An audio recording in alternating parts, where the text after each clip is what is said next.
Virpur police સ્ટેશનમાં ફરજ બજાવતા વુમન પોલીસ કોન્સ્ટેબલ તુલસીબેન ગરોડ આમનો 4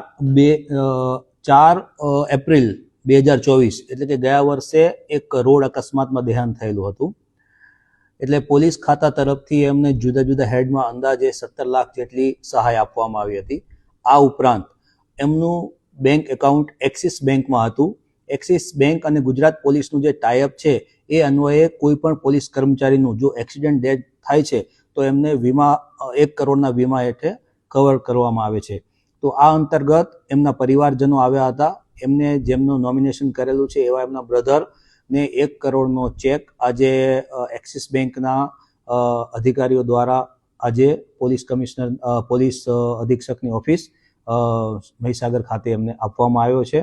અને એમના પરિવારજનો જે વ્યક્તિ ગયું એની તો ખોટ ક્યારેય પૂરાઈ શકતી નથી, પરંતુ જે એક એગ્રીમેન્ટ થયેલ છે બેંક સાથે એ પ્રમાણે બેંકે એમની ફરજ નિભાવી છે અને 1 કરોડ જેટલી રકમ એમના ખાતામાં આપવામાં આવી છે. Thank you.